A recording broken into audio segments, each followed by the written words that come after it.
Hello, I'm Lynn Skinner. I wanted to talk about change management, in particular the importance of change management in information technology projects.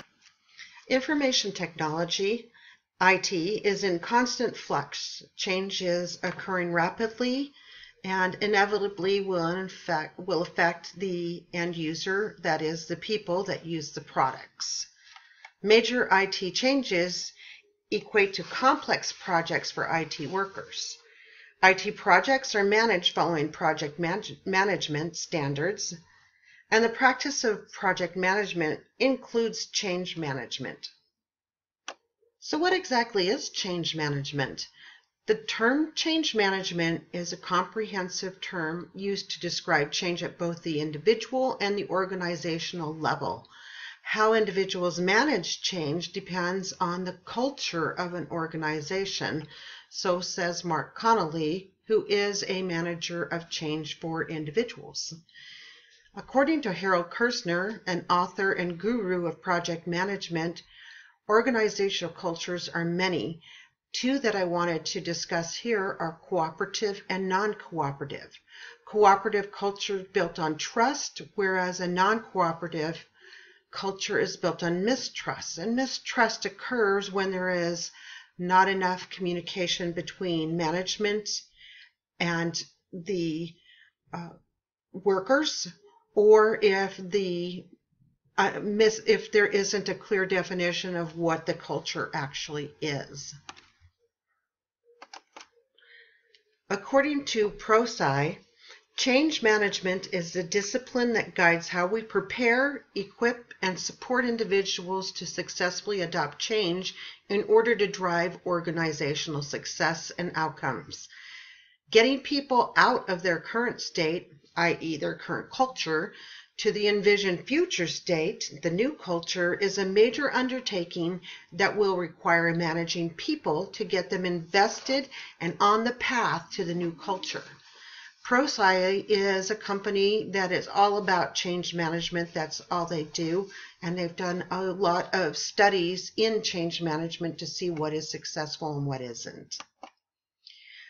My definition of change management is, I see change management as the process of guiding people through the transition of change. That is, the transition that will take people from the current state to the desired future state while the changes are occurring. This requires people to approach change differently themselves internally.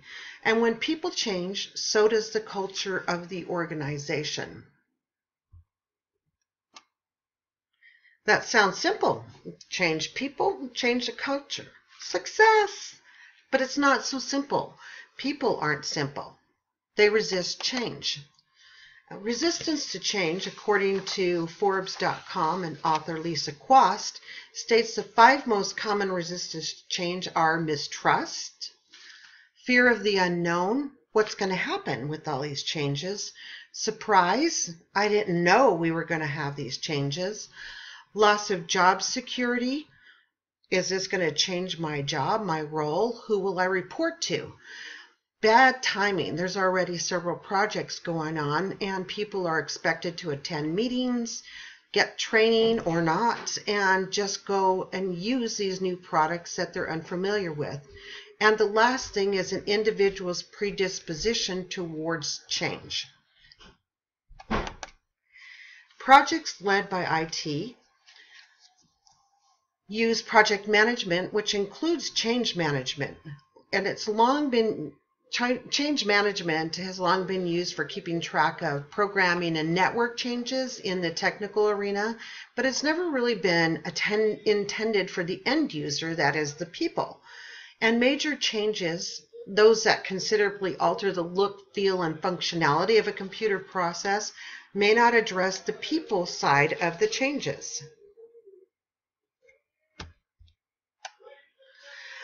Communication may be lacking. This is a good example. Okay, there is a small change.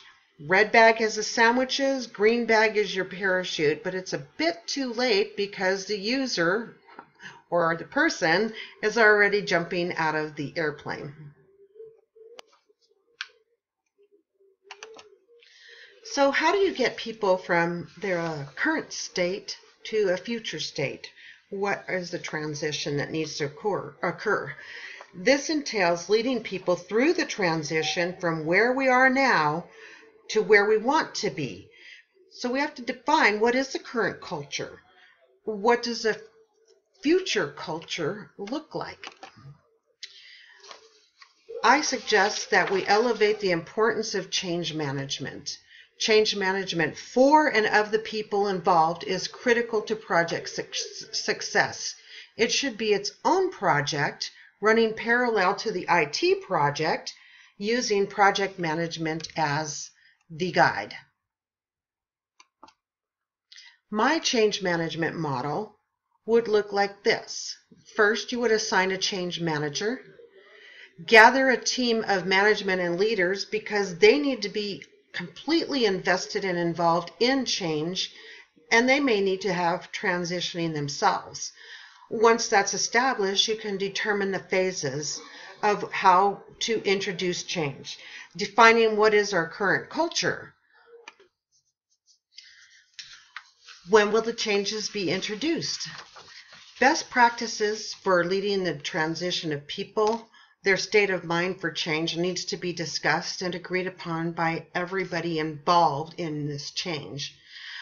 You need to empower people to manage change in their areas and within themselves.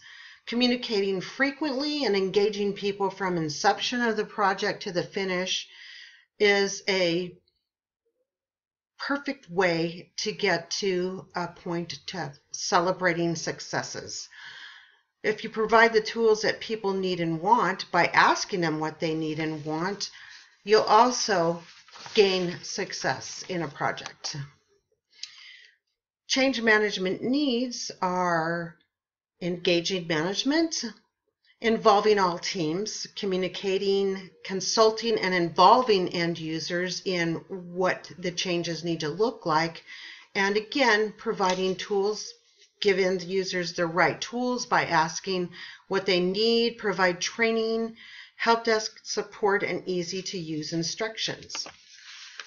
And in conclusion, large IT projects will be successful when people are engaged. A change management project running concurrently with the main IT project will ensure that the most important element to successful organization, the people, are actively participate and accept the changes and lead the way to success for the new culture. Thank you for your time.